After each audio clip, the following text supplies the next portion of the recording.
नमस्कार दोस्तों, आप सभी का JKIT मंत्रा यूट्यूब चैनल में स्वागत है। DRDO की वैकेंसी रिसेंटली कंप्लीट हुई है और अब नई भर्ती पर क्या चर्चाएं हैं, कंप्लीटली इस पर बात करेंगे। देखिए, ये वीडियो आप सभी के लिए बहुत ज़्यादा इम्पोर्टेंट है। यदि आपने पिछली DRDO सेप्टेम्बर 10 का एग्ज़ाम दिया है या फिर DRDO वैकेंसी का इंतज़ार कर रहे हैं, आगे की भर्ती के में ज्वाइन होने या सेलेक्ट होना चाहते हैं, तो आज का इस वीडियो को कम्प्लीटली देखिए। इसमें आपको बहुत कुछ सीखने को मिलने वाला है और ये वीडियो एक नई शुरुआत है नेक्स्ट आगामी भर्ती के लिए। कब तक भर्ती आ सकती है, क्या कुछ होने वाला है, कम्प्लीटली इस पर चर्चाएं करेंगे। और यदि आप इसमें सिलेक्शन लेना चाहते हैं या फिर इसकी तैयारी करना चाहते हैं तो चैनल को सब्सक्राइब कर लीजिए। रिसेंटली आपकी एजुकेशन क्वालिफिकेशन कंप्लीट हुई है या फिर पेंडिंग है, चल रही है, या फिर आपने पिछली एग्ज़ाम दिए हैं, तो आप इस चैनल को सब्सक्राइब कर लीजिए क्योंकि ये आपके लिए बहुत ज़्यादा ज़रूरी हो जाता है। चलिए शुरुआत करते हैं। फ्रेंड सर्किल में वीडियो ज़रूर शेयर करें। आपको लाइक तो करना ही है, जितने ज़्यादा लाइक्स होंगे हम आपका इंटरेस्ट जानना चाहते हैं। देखिए, DRDO वैकेंसी में क्या है। अभी जो वैकेंसी आई थी वो आई थी आपके अगस्त 2022 में और वो थी आपकी सेप्टेम्बर 10 के नाम से। सेप्टेम्बर 10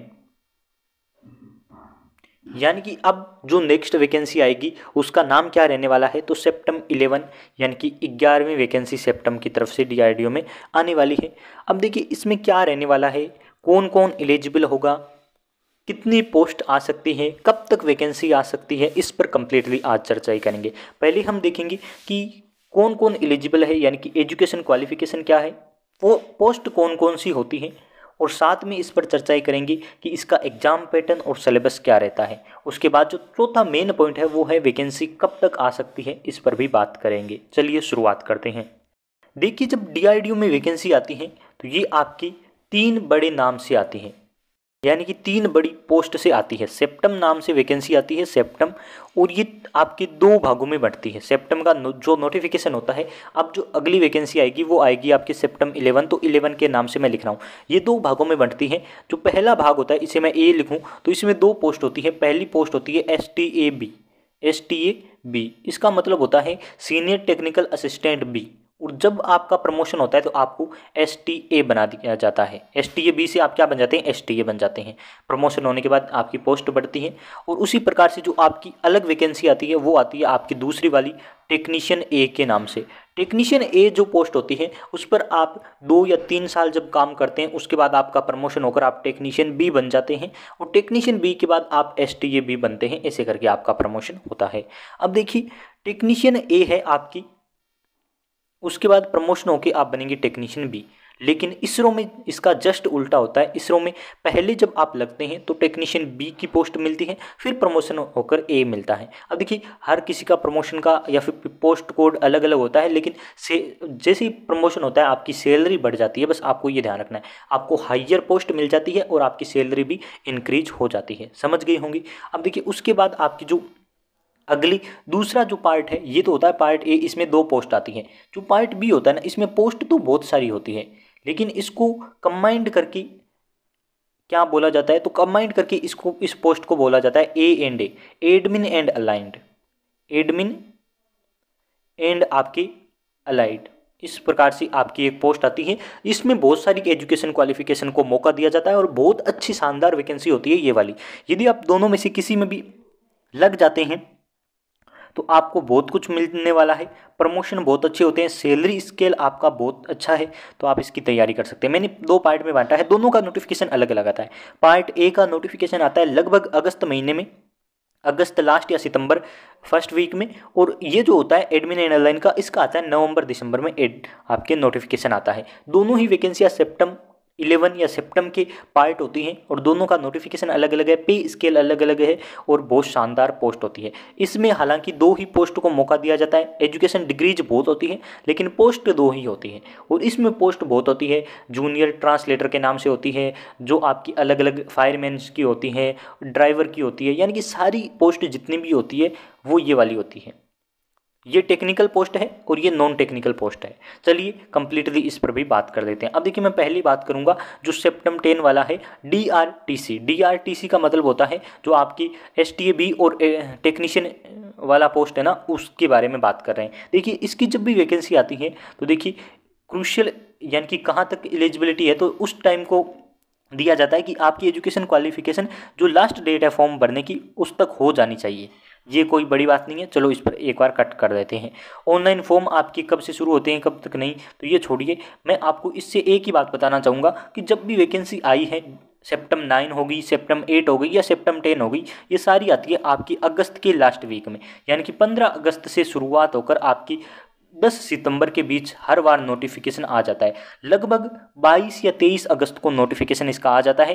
तो अब भी चांस है कि इस बार 2025 के अगस्त में सेप्टम 11 आपको देखने को मिलेगी। अब देखिए ये मैं आपको क्यों कह रहा हूँ कि देखने को मिलेगी, तो देखिए सेप्टम 10 आपकी आई हुई कितना साल हो गया, तो वैसे देखिए तो सेप्टम 10 कंप्लीट हुई आपकी 1 साल हुआ है, 2 साल हो जाएंगे। अभी आगे यदि जुलाई या अगस्त की बात करें तो 2 साल हो जाएंगे कंप्लीट हुए, हालांकि वैकेंसी आई हुई 3 साल हो जाएंगे हो जाएंगे। तो देखिए 2022 में वैकेंसी आई थी, अगस्त 2022 में, तो अगस्त 2023, 24 और 25 3 साल हो जाएंगे अगस्त में। और वैसे DRDO की यदि बात करें तो DRDO में सेप्टम 15 तक का कोटा रिजर्व है, यानी कि उन्होंने अपने अंदर कोटा रिजर्व कर रखा है, कभी भी वैकेंसी निकाल सकते हैं। उन्होंने ऊपर से फाइनल उनको अप्रूवल मिल चुका है, आप वैकेंसी कर सकते हैं। अभी तक उनको 15 तक कर देनी थी लेकिन वो पीछे रह गई, चलो हम उसे मान लेते हैं कि लॉकडाउन या फिर कोरोना की वजह से पीछे हो गया होगा। तो सेप्टम 9 के बाद जब सेप्टम 10 आई तो 17 से आपकी 22 आ गया, लगभग 5 साल बाद वैकेंसी आई। इसलिए मान सकते हैं कि इनके पास इतनी वैकेंसी रिजर्व रह गई होगी, कोटा रह गया होगा। तो अब सेप्टम 11 आएगी अगस्त 2025 में, इसके पूरे चांस है। अब देखिए यदि हम उसकी बात करें नोटिफिकेशन की आगे की बात, तो देखिए 2 पोस्ट है, मैंने बताया ना सारों की एजुकेशन क्वालिफिकेशन बात कर लेते हैं। सीनियर टेक्निकल असिस्टेंट बी, ये आती है आपकी ग्रुप बी की पोस्ट है, नॉन गजटेड है और नॉन आपकी मिनिस्ट्रियल है, समझ गए होंगे। टेक्निकल पोस्ट होती है ये जिसमें नॉन गजटेड माना जाता है। इनका पे स्केल होता है लेवल 6 के अंदर रखते हैं, बहुत बड़ी पोस्ट है। और लगभग इनका बेसिक जो होता है ना वो 35,400 है, उस पर अभी DA जोड़ लीजिए, 53% DA चल रहा है। और 53% यानी कि एक बार 50% मानते हैं तब भी आपकी 17.5 ये हो जाता है। तो लगभग 51,000, एक बार 51-52,000 मानकर चलते हैं। 51,000 आपकी जो पहली सैलरी है वो जाने वाली है। इनमें ट्रेनिंग जो पीरियड होता है उसमें पूरी सैलरी दी जाती है, तो आपको घबराने की जरूरत नहीं है। एज होती है 18 से 28, तो 18 से 28 आपकी एज है, एकदम सही है। और रिजर्वेशन वालों को छूट मिलेगी, एज पर रिजर्वेशन 2, 5 और 3 साल की जो छूट मिलती है वो वाली मिलेगी। और इसमें देखिए एसेंशियल क्वालिफिकेशन क्या होता है, तो ये जो आपकी डिग्रीज होती है इसमें आपको डिप्लोमा को मौका दिया जाता है, MSc, BTech, BE, PhD degree और आपकी डिप्लोमा को मौका दिया जाता है। तो ये सारी जो ट्रेड होती है इनको भी मौका दिया जाता है। डिप्लोमा की जो ब्रांच होती है उनको मौका दिया जाएगा, साथ में डिग्री डिप्लोमा के लिए ये STAB पोस्ट होती है, बस आपको इतना ध्यान रखना है। उसके बाद मेन जो हमारी पोस्ट है टेक्नीशियन A, उसकी यदि बात करें तो ये ग्रुप C की वैकेंसी है। ये भी आपकी नॉन गजटेड है और नॉन मिनिस्ट्रियल है। इसमें आपको लेवल 2 में रखा जाता है। ये थोड़ी दिक्कत वाली बात है कि इसमें लेवल 2 में रखा जाता है, हालांकि जो बार्क होता है ना भाभा एटॉमिक रिसर्च सेंटर, उसमें आपके लेवल 3 में रखते हैं, लेवल 3 में। हालांकि वो आपकी ट्रेनिंग पूरी होने के बाद रखेंगे, तो तब तक आप भी 2 साल में इसमें भी लेवल सुधार आ जाएगा। इसमें जो पहले दिन से सैलरी होती है ना वो पूरी मिलती है, आपको कोई स्टाइपेंड नहीं है, सीधा आपको सैलरी दी जाएगी। तो इसकी बेसिक्स जो शुरू होती है वो 19,900 से होती है। तो हम एक बार मान लेते हैं 20 और आपके 10 यानी कि लगभग 30 या 32 की आपकी सैलरी जाने वाली है। 32,000 पहली आपकी सैलरी जाने वाली है।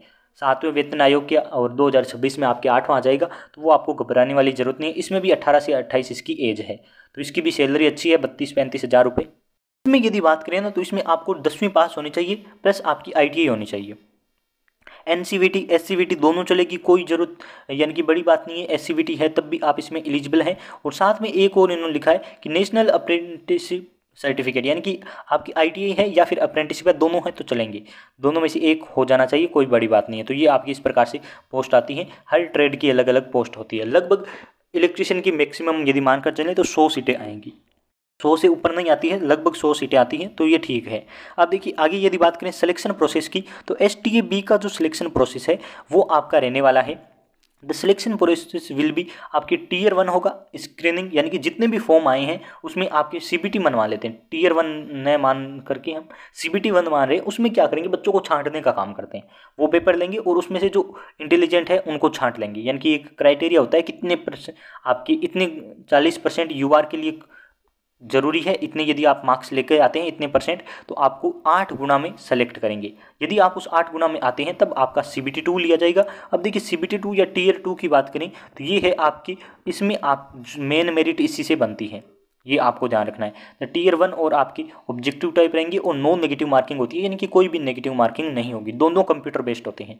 यदि टेक्नीशियन ए की बात करें तो इसमें क्या होता है, इसमें बस टीयर 1 और टीयर 2 होता है। टीयर 1 होता है ना, वो आपकी मेन मेरिट बनाता है, उसमें आपको लगभग 5 गुना या फिर ऐसे करके 8 गुना में सेलेक्ट करते हैं, और सीबीटी पेपर होता है मेन मेरिट यही बनाता है।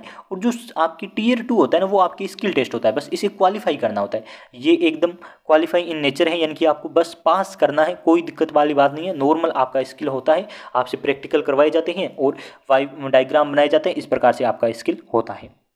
टीयर 1 से आपकी मेरिट बनती है, और जो आपका ट्रेड टेस्ट होता है वो आईटीआई से जो आपकी ट्रेड है उससे रिलेटेड होगा, और ये आपको ध्यान रखना है। इसमें जो नो नेगेटिव मार्किंग रहती है, यानी कि कोई भी आपकी नेगेटिव मार्किंग नहीं रहेगी। सिलेबस की यदि बात करें तो एसटीए बी यानी कि senior technical assistant B post के लिए होता है आपकी सीबीटी 1, जो स्क्रीनिंग होता है उसे छांटने के लिए। तो उसमें क्या होता है, ये सारी जो भी ट्रेड होती है उनके लिए कॉमन होता है। यदि आपकी इलेक्ट्रिकल डिप्लोमा की जितनी भी ब्रांच है, बीटेक की जितनी भी ब्रांच है, उन सभी के लिए एक ही पेपर होता है। इसमें क्या होता है, इनका सिलेबस है कि क्वांटिटिव एप्टीट्यूड यानी कि मैथ होती है, जनरल इंटेलिजेंस एंड रीजनिंग यानी कि रीजनिंग होती है, और जनरल अवेयरनेस यानी कि जीके होता है, इंग्लिश होती है बेसिक नॉलेज, और साइंस होती है। ये आपके होते हैं 120 क्वेश्चन आते हैं, 120 नंबर होता है, और आपकी जो टाइम होता है वो 90 मिनट दिया जाता है, 1.5 घंटे का टाइम 120 मिनट।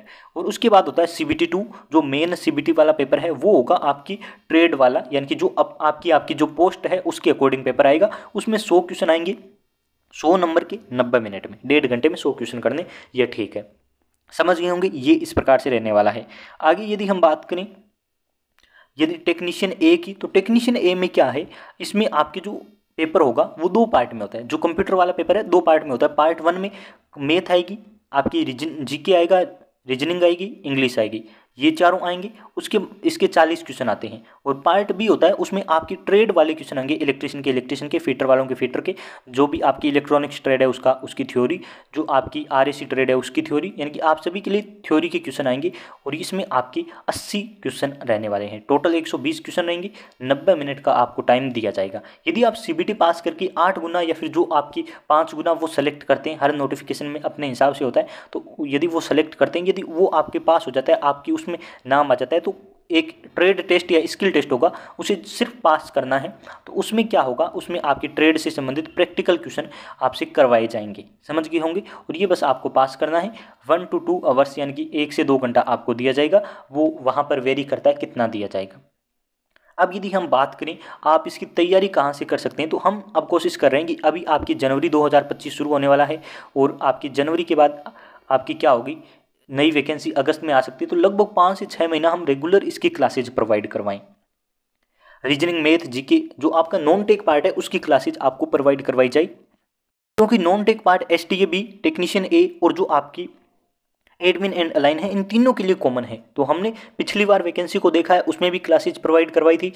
आज भी अब से शुरू कर रहे हैं, 6 महीने इसकी तैयारी करवाते हैं, क्या पता इस बार आपका सिलेक्शन हो जाए। तो यदि आप तैयारी करना चाहते हैं, सच में डीआरडीओ में सिलेक्शन लेना चाहते हैं, तो हमारी पुरानी एक डीआरडीओ नाम से 2-3 प्ले लिस्टें हैं, उनको चेक कर लीजिए, देख लीजिए। डीआरडीओ के पेपर हमने करवा रखे हैं, किस दिन कैसा हुआ, किस शिफ्ट में कैसा हुआ, वो सारे पेपर के क्वेश्चन करवा रखे हैं, तो आप उनको देखिए। साथ में रेगुलर जो क्लासेज होती है उन्हें देखिए। डीआरडीओ के नाम से स्पेशल कोई क्लास नहीं लाएंगे, क्योंकि वैकेंसी आने वाली है, और जब तक नोटिफिकेशन नहीं आ जाता तब तक बच्चे पढ़ाई नहीं करते हैं, ये कॉमन सेंस की बात है। तो हम क्या करेंगे, अब जो भी एग्जाम चल रहे हैं उनके लिए क्लासेज लाएंगे। यदि आप सच में डीआरडीओ की तैयारी कर रहे हैं तो आप उन सारी क्लासेज को देखिए। जैसे कि अभी पावर ग्रिड का पेपर होने वाला है, और पावर ग्रिड के पेपर में क्या सिलेबस है, उसकी रीजनिंग आएगी, उसकी इंग्लिश आएगी, उसकी आपकी जीके आएगा, और ये मैथ आएगी। यानी कि लगभग क्या है, हम कहें तो ये डीआरडीओ वाला सिलेबस है। तो हम पावर ग्रिड के लिए क्लासेज लाएंगे। तो यदि कोई डीआरडीओ की तैयारी करना चाहता है, पावर ग्रिड में फॉर्म नहीं भरा है उसने, क्योंकि डिप्लोमा वाली पोस्ट में मान लेते हैं कि आपने फॉर्म नहीं भरा है, या फिर आप ITI वाले हैं, आपका पावर ग्रिड में नहीं हुआ है,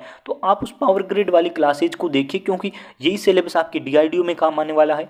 तो यदि आप सच में सिलेक्शन लेना चाहते हैं तो उन क्लासेज को देखिए जो मैं हर रेगुलर आपको प्रोवाइड करवाऊंगा। थंबनेल पर कोई भी नाम लिखा हो सकता है किसी भी वैकेंसी से रिलेटेड, लेकिन आप उसे ज़रूर देखिए, क्योंकि यदि आप DRDO, दिल्ली मेट्रो और NPCIL इन सभी बड़े एग्जाम्स में क्वालिफाई करना चाहती हैं तो ये क्लासेज आपके लिए इंपॉर्टेंट है।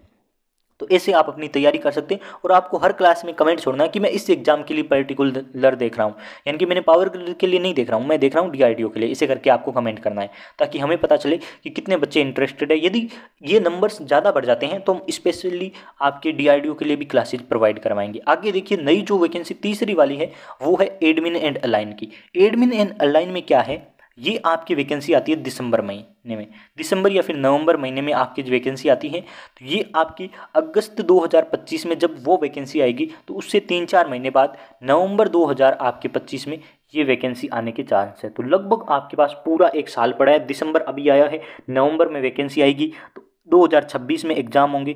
बहुत अच्छा टाइम पड़ा है, अच्छे से पढ़िए, एकदम अलग जितने भी एग्ज़ाम हैं उनकी भी तैयारी करते करते पढ़िए। कम आपको पढ़ना है, यानी कि लगभग 2-3 घंटे रेगुलर पढ़िए, आपका सिलेक्शन हो जाएगा। बहुत अच्छा पेपर आता है इनका। यदि आप ITI वाली पोस्ट में सेलेक्ट नहीं होते हैं ना और इनमें सेलेक्ट हो जाते हैं तो आपका कुछ टाइम बाद प्रमोशन होके आपके पास ITI वाला तो जो क्वालिफिकेशन वो मांगते हैं वो तो है ही।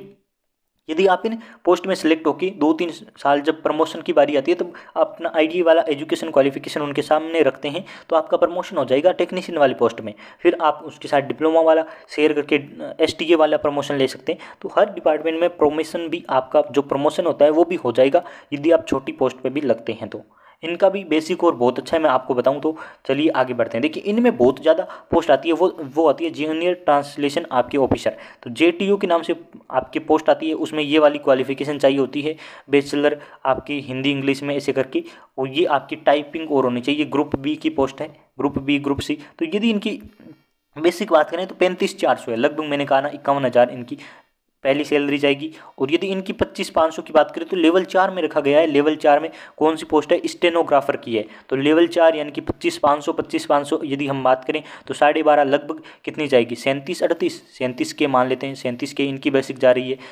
ऐसे करके सैलरियाँ आपकी बहुत अच्छी है DRDO में यदि आप लगते हैं तो। ये भी आपके लेवल 4 है, 37,000 इसकी चली जाएगी। ये आप यहाँ देख सकते हैं 12th पास होना चाहिए, बस 12th पास। और स्टेनोग्राफर के नाम से पोस्ट है, स्किल टेस्ट होता है इनमें, बस ध्यान रखना, टाइपिंग होती है। तो ये आप सारी पोस्ट को देख लीजिए, बहुत अच्छा है, यानी कि स्कोप है आपके सामने। नई वैकेंसी जल्द आएगी और 10th 12th वालों को भी ऑप्शन दे रहे हैं। बस टाइपिंग और जो आपका स्किल है उन पर थोड़ा ध्यान देना है। हिंदी वालों को हिंदी में टाइपिंग करके दिखानी है 30 वर्ड पर मिनट में, और इंग्लिश वालों को इंग्लिश में टाइपिंग करके दिखानी है, कितने वर्ड मांगते हैं वो आपको ध्यान रखना है। तो ये बहुत अच्छी पोस्ट होती है यदि आप इनमें भी। और हाइट और का देख लीजिए, नॉर्मल है, इनमें कोई ज़्यादा बड़ी बात नहीं है। और ड्राइवर के नाम से भी पोस्ट आती है, तो आपके पास एक्सपीरियंस नहीं है तो बनवा लीजिए एक्सपीरियंस ड्राइवर का। और फायर फाइटर के नाम से भी एक पोस्ट आती है, तो उन पर भी बात करेंगे। अभी देखिए, इनका जो एग्जाम पैटर्न है उस पर बात कर लेते हैं। सभी पोस्ट के लिए जो ये पोस्ट है इनके अलग अलग दे रखा है, तो आप पोस्ट देख लीजिए। पोस्ट कोड मैंने अभी जो टेबल्स बताई उसमें लिखा हुआ था। CBT 1 होता है, 40 क्वेश्चन ऑफ हिंदी और 40 क्वेश्चन ऑफ इंग्लिश, है ना। इंग्लिश और हिंदी के क्वेश्चन होते हैं, मैक्सिमम 80 नंबर होंगे, यानी कि एक नंबर का एक क्वेश्चन होता है, और 60 मिनट का टाइम दिया जाता है। फिर यदि हम बात करें दूसरे वाला इन पोस्ट के लिए, तो इन पोस्ट में क्या होता है, वो ऊपर वाला पेपर नहीं होगा, उनमें ये होगा 75 क्वेश्चन आएंगे, मैथ, रीजनिंग, GK और इंग्लिश के 75 क्वेश्चन 60 मिनट में करने हैं। और यदि स्किल की बात करें तो केवल इस पोस्ट को छोड़कर, यानी कि ऊपर वाली इस पोस्ट को छोड़कर और सभी पोस्ट के लिए है स्किल टेस्ट को आपको पास करना होता है, ये आपको ध्यान रखना है। और ये इस पोस्ट के लिए क्या है, ट्रांसलेशन एंड एस्से, यानी कि आपको जो JTO वाली पोस्ट है उसको ट्रांसलेशन का काम करवाया जाता है। 200 नंबर का पेपर और 120 मिनट दिए जाते हैं। तो ये बात की बात है, आप अपने सिलेबस पर पकड़ बनाइए, आप अच्छे से इसे क्वालिफाई कर पाएंगे। बहुत बहुत धन्यवाद आप सभी का। अब एक मेन टॉपिक रह गया, वो है भर्ती कब तक आ सकती है। तो भर्ती मैंने बोला ना, अगस्त 2025 में इसके चांस बन रहे हैं। DRDO की वैकेंसी आई हुए 3 साल हो जाएंगी, तो 2-3 सालों में ये हर बार वैकेंसी करते आए हैं। इस बार भी आपको देखने को मिलेगी सितंबर 11। और यदि हम बात करें एडमिन एंड अलाइन की, तो वो नवंबर 2025 में आपको देखने को मिलेगी। आप रेगुलर हो जाइए हमारे साथ, और जहाँ से भी पढ़ रहे हैं वहाँ से पढ़ते रहिए, वैकेंसी आने के चांस है और इस बार आपको चूकना नहीं है। बहुत बहुत धन्यवाद आप सभी का।